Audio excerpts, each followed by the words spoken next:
Video में राजस्थान के भौतिक प्रदेशों के बारे में जाना था कि राजस्थान के भौतिक प्रदेशों को मूलतः 4 भागों में बांटा गया है। ठीक है, तो वो 4 भाग कौन कौन से हैं? मरुस्थल, और हमारा कौन सा हो जाएगा? अरावली, मैदान और पठार। मूलतः कितने इकाइयों में बांटा गया है भौतिक प्रदेशों को? 4 इकाइयों में। ठीक है, तो उसमें हम सबसे पहले भाग के बारे में बात कर रहे थे, जो कि कौन सा है हमारा? मरुस्थल। तो मरुस्थल के बारे में कुछ जानकारी हमने पिछली वीडियो में देख ली थी। अब इसके बारे में जो बची कुछ इसकी जानकारियां हैं उनको देखेंगे। ठीक है, तो आइए देखते हैं हमारा टॉपिक क्या था। मरुस्थल। तो हमने अपनी पिछली वीडियो में राजस्थान के जो मरुस्थल है उसके बारे में जाना था कि यह तैतीस सागर का अवशेष है। मतलब यहाँ पर किसी समय में, मतलब प्राचीन काल में यहाँ पर कुछ 33 सागर हुआ करता था। ठीक है, वो सूख कर यहाँ पर क्या बन गया है? मरुस्थल। ठीक है ना। तो और मरुस्थल किसे कहते हैं? जहाँ वनस्पति नहीं हो सकती। ठीक है, जहाँ भूमि का ह्रास होता हो उसे क्या कहेंगे हम? मरुस्थल। तो एक बार इसकी परिभाषा को और देख लेते हैं। ठीक है,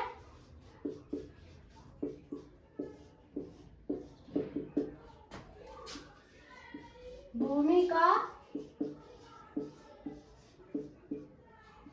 ह्रास होना क्या कहलाता है?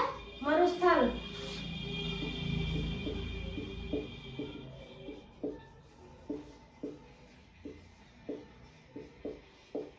भूमि का ह्रास होना क्या कहलाता है? मरुस्थल। यह 33 सागर का अवशेष है। ठीक है, और यह मरुस्थल, जो ये थार का मरुस्थल है, इसे हम ग्रेट पैलियो आर्कटिक मरुस्थल का ही विस्तार मानते हैं। ठीक है, मतलब जैसे हमारा ये पूरा विश्व का चित्र है। ठीक है, विश्व में हमारा जो भारत है वो कहाँ आता है? ये हमारे देशांतर हो जाएंगे और ये हो जाएंगे हमारे अक्षांश। ठीक है, हमारा भारत कहाँ, कौन सी स्थिति है हमारे भारत की? उत्तर पश्चिम में, उत्तर पूर्व में। ठीक है, विश्व में हमारे भारत की स्थिति कहाँ है? उत्तर पश्चिम में। ठीक है, और यहाँ पर हो जाएगा हमारा सहारा मरुस्थल। सहारा मरुस्थल को ही ग्रेट पैलियो आर्कटिक मरुस्थल बोलते हैं। ठीक है ना, सहारा मरुस्थल को क्या बोलते हैं? ग्रेट पैलियो आर्कटिक मरुस्थल। तो देखो इसका विस्तार इधर की ओर हो रहा है। ठीक है, भारत की ओर इस ग्रेट पैलियो मरुस्थल का विस्तार हो रहा है। तो देखो ये यहाँ पर ग्रेट पैलियो मरुस्थल का विस्तार हो गया, तो सबसे अधिक विस्तार हमारे भारत में है ग्रेट पैलियो का। ठीक है, तो देखिए आगे देख लेते हैं। ग्रेट पैलियो आर्कटिक मरुस्थल का सर्वाधिक विस्तार कहाँ है? सर्वाधिक विस्तार कहाँ पर है? भारत में। ठीक है, देखो सर्वाधिक विस्तार आर्कटिक मरुस्थल का कहाँ पर है? ग्रेट पैलियो मरुस्थल का भारत में। ठीक है, और ऐसे ही है अन्य देशों में फैला हुआ है। ठीक है, पर सर्वाधिक विस्तार कहाँ है? भारत में। इसी मरुस्थल को पाकिस्तान में क्या कहते हैं? पाकिस्तान में इसे थाल या चोलिस्तान कहते हैं। ठीक है, पाकिस्तान में क्या कहते हैं इस मरुस्थल को? थाल या चोलिस्तान। और भारत में क्या कहते हैं? थार का मरुस्थल। ठीक है, ऐसे ही है इराक। ठीक है, इराक में यह मरुस्थल कहाँ पर फैला हुआ है? Bharat, Pakistan, Iraq, Iran. ठीक है, यह अनेक देशों में फैला हुआ है, लेकिन पाकिस्तान में इसे थाल या चोलिस्तान कहते हैं और भारत में क्या कहते हैं? इसे थार का मरुस्थल। ठीक है, यहाँ तक हो गया। तो देखो जो ये हमारा थार का मरुस्थल है, नहीं ये आर्कटिक मरुस्थल है, जो ग्रेट पैलियो मरुस्थल है, उसका कितना % भाग भारत में है? तो इसका थार के मरुस्थल का थार के मरुस्थल का थार के मरुस्थल का 62% भाग भाग भारत में है, ठीक है। कितना परसेंट भाग? 62% भाग भारत में है। यह जो हमारा ग्रेट वैल्यू मरुस्थल है उसका 62% भाग हमारे भारत में है, ठीक है। परंतु यह भारत के कितने परसेंट भाग पर है? यह भारत के 12% भाग पर स्थित है, ठीक है। जबकि यह भारत के 12% भाग पर स्थित है, ठीक है। जो ग्रेट वैल्यू मरुस्थल है उसका विस्तार सर्वाधिक भारत में है। पाकिस्तान में इसे थाल या चोलिस्तान कहते हैं। उसी प्रकार यह इराक, ईरान ऐसे कई देशों में है, ठीक है। और इसका भारत में कितना परसेंट भाग है? तो इसका 62% भाग, 100% में से 62% भाग इसका भारत में है, ठीक है। सर्वाधिक कहाँ है? भारत में। और भारत के कितने परसेंट भाग पर है ये? तो यह भारत के कुल परसेंट का 12% भाग पर यह स्थित है, ठीक है। तो यहाँ तक देख लीजिए आप।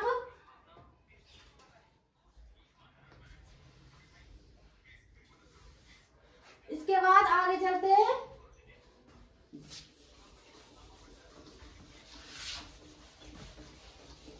आपको समझ में आ रहा होगा।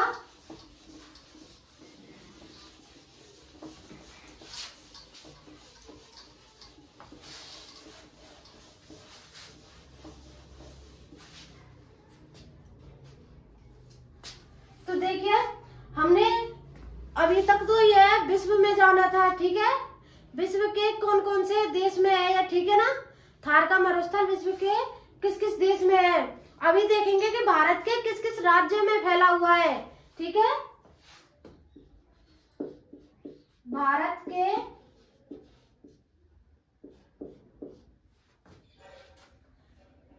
4 राज्यों में इसका विस्तार है, ठीक है।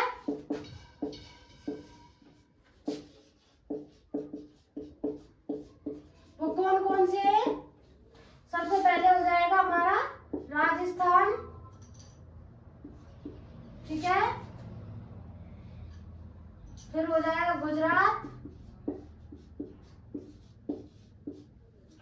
इसके बाद हरियाणा,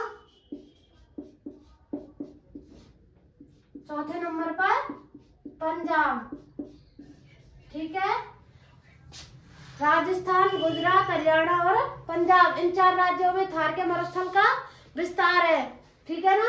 और सर्वाधिक कहाँ है? सर्वाधिक हमारे राजस्थान में। सर्वाधिक विस्तार कहाँ पर है? तो सर्वाधिक विस्तार राजस्थान में है, ठीक है। और देखिए, सर्वाधिक विस्तार तो हमारे राजस्थान में है, परंतु यह राजस्थान के किस भाग में है? तो राजस्थान के उत्तर पश्चिम भाग में यह स्थित है, ठीक है। उत्तर पश्चिम भाग में राजस्थान के। गुजरात के किस भाग में है?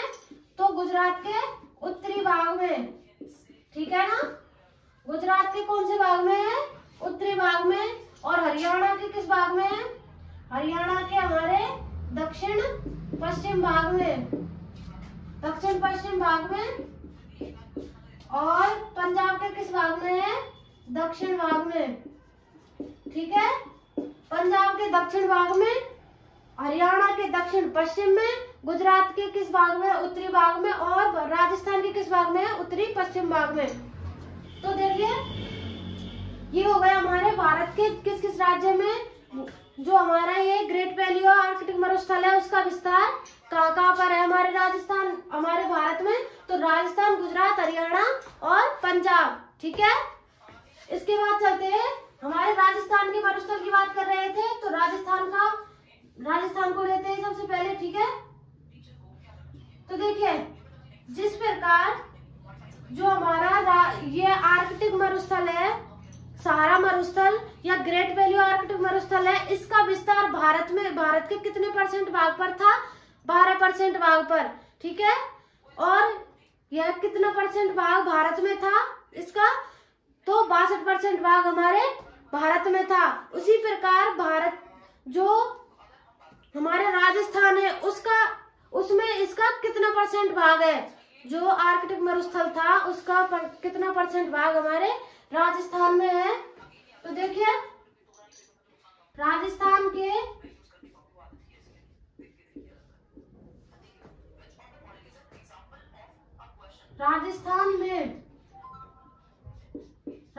में कितना परसेंट भाग है इसका? राजस्थान में इसका 58% भाग है, ठीक है। राजस्थान में कितना परसेंट भाग है इसका? 58%, जो कि राजस्थान के कितने परसेंट भाग पर है? 61.11% भाग पर, ठीक है। राजस्थान भी कितने परसेंट भाग पर है थार का मरुस्थल? 61.11% भाग पर, ठीक है। और कितना परसेंट भाग राजस्थान में है? 58%, ठीक है ना। और देखिए यहाँ पर राजस्थान की कितनी जनसंख्या निवास करती है? तो हमारे राजस्थान की 40% जनसंख्या निवास करती है, ठीक है। राजस्थान की 40% जनसंख्या निवास करती है,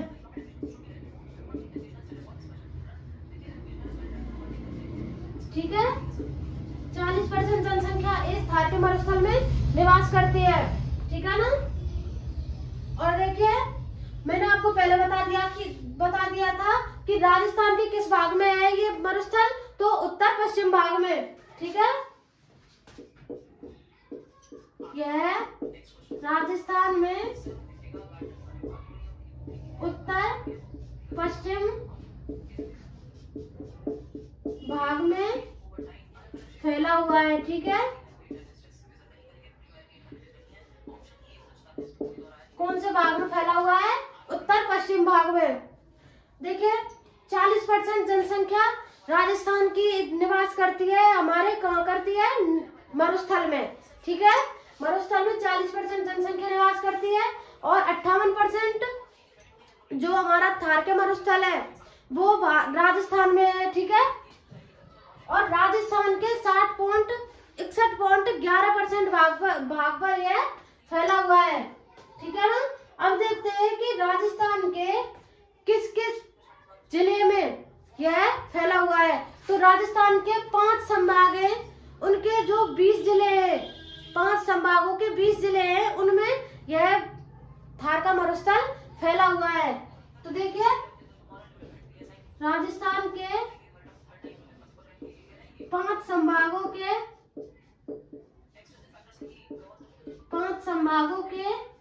20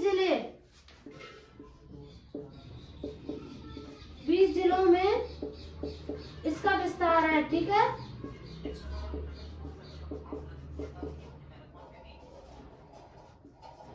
पांच संभागों के 20 जिलों में इसका विस्तार है, ठीक है ना। तो पहले यहाँ तक देख लीजिए आप।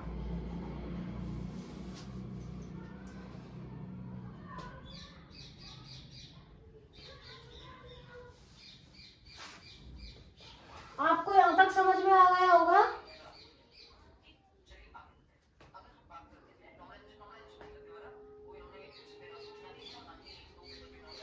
तो आगे चलते हैं।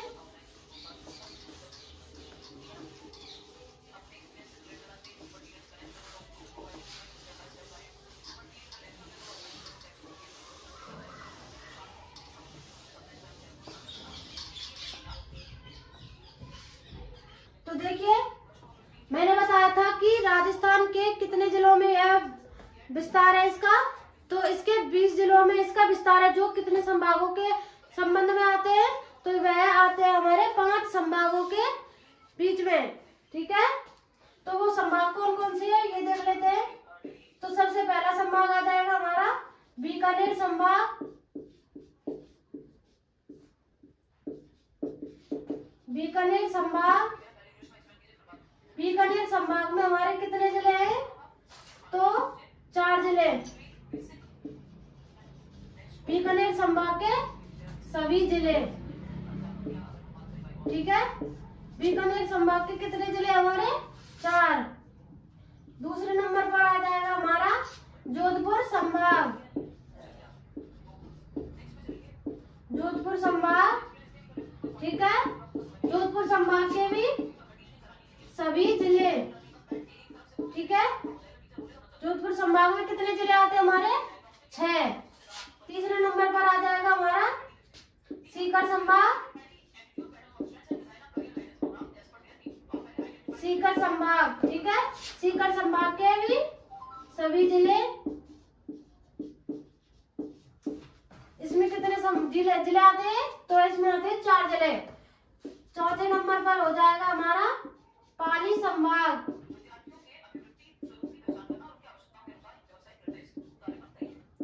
ठीक है, पाली संभाग के कुछ जिले, ठीक है। और 5वें नंबर पर आ जाएगा अजमेर संभाग। अजमेर संभाग, इसके भी कुछ जिले हैं, ठीक है। तो देखिए, बीकानेर संभाग के सभी जिले, हमारे जोधपुर संभाग के सभी जिले और सीकर संभाग के भी सभी जिले हैं जो जिसमें हमारे थार के मरुस्थल का विस्तार है।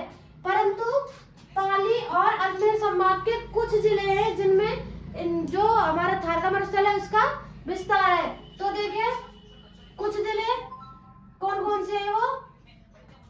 मतलब कुछ जिले का मतलब है कि पाली संभाग के सभी जिले नहीं है जिनमें थार के मरुस्थल का विस्तार है। ऐसे ही अजमेर संभाग के भी 2-4 जिले हैं जिनमें इसका विस्तार है, ठीक है ना।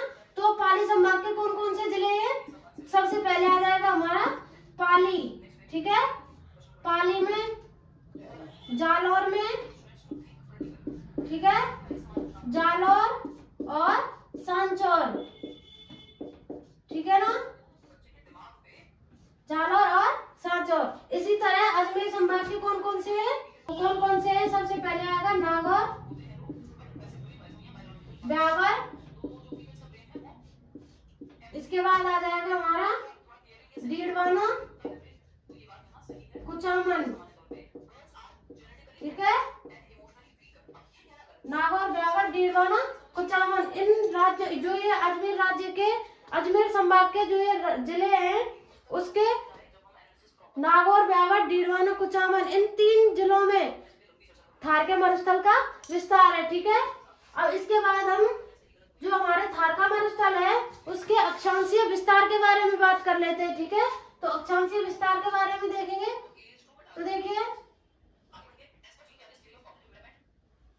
ये हो जाएगा हमारा राजस्थान, ठीक है। ये हमारा राजस्थान हो गया। तो देखिए, सबसे पहले हमारा ये आ जाता है हमारा मरुस्थल, ठीक है। इसके बाद आता है हमारा, ये हो जाएगी अरावली, ठीक है। ये हो जाएगा मरुस्थल, ये अरावली। इसके बाद आता है ये हमारा क्या हो जाएगा? मैदान,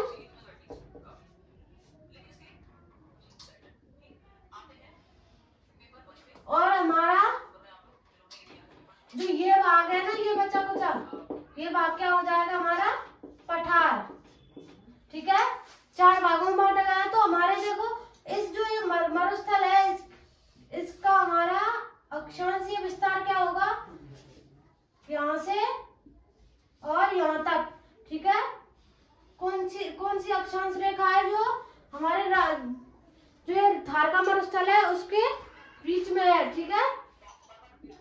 थार का मरुस्थल किस अक्षांशीय रेखाओं के बीच में है? तो देखिए, यहाँ सबसे पहले कौन सी रेखा आएगी हमारी? तो यहाँ जाएगी हमारी 25 डिग्री, ठीक है। 25 डिग्री उत्तरी अक्षांश रेखा, ठीक है। 25 डिग्री उत्तरी अक्षांश, और यहाँ कौन सी आ जाएगी 30 डिग्री 12 मिनट, ठीक है ना, 30 डिग्री 12 मिनट उत्तरी अक्षांश रेखा, ठीक है। ये इसका हो जाएगा अक्षांशीय विस्तार। अक्षांशीय विस्तार कितना है, अक्षांशीय विस्तार हो जाएगा 25 डिग्री से 30 डिग्री 12 मिनट उत्तरी अक्षांश रेखा के मध्य, ठीक है, उत्तरी अक्षांश मध्य के, ठीक है। इसके बाद देखेंगे हम देशांतरीय विस्तार के बारे में, ठीक है। तो इसका देशांतरीय विस्तार कितना है,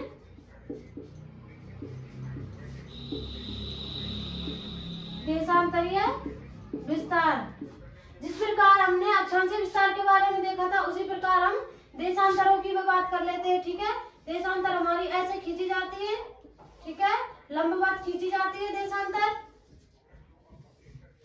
ठीक है ना।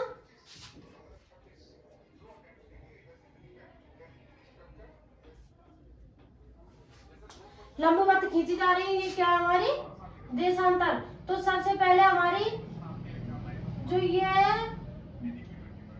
है ना, यहीं से स्टार्ट होगा हमारा सबसे पहले देशांतर।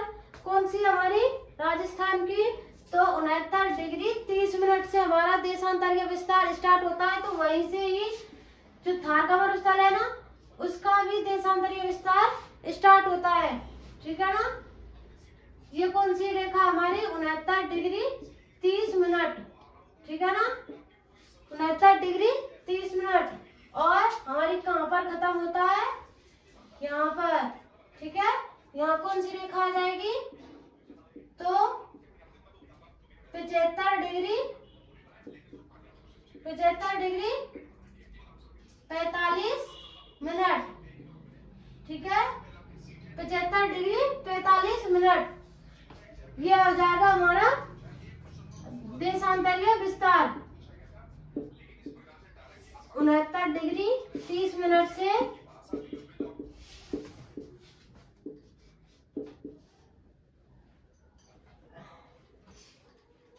75 नहीं है, 76 है, ठीक है, 76 डिग्री 45 मिनट, ठीक है, पूर्वी देशांतर रेखा।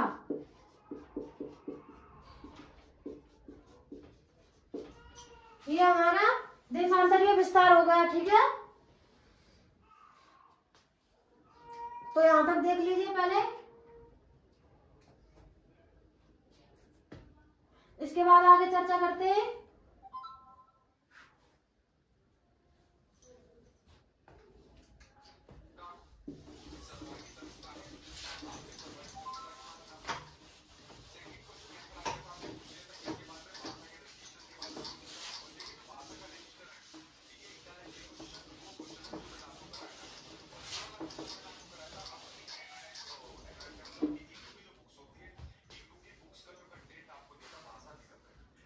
देखिए, हमने अपने थार के मरुस्थल की जो अक्षांशीय और देशांतरीय दोनों विस्तारों के बारे में चर्चा की है, ठीक है। इसके बाद हम थार के मरुस्थल की चौड़ाई के बारे में और लंबाई के बारे में बात करते हैं, ठीक है।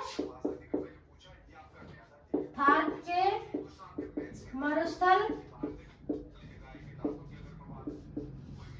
की लंबाई कितनी है, तो थार के मरुस्थल की लंबाई है 640 किलोमीटर, ठीक है। और चौड़ाई की बात करें तो चौड़ाई कितनी है 300 किलोमीटर, ठीक है।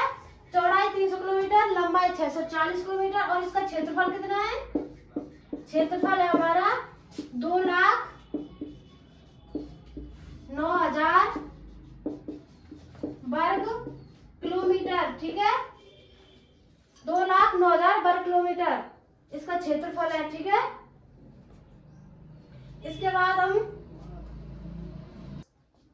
तो चलो आज की क्लास को यही समाप्त करते हैं, ठीक है।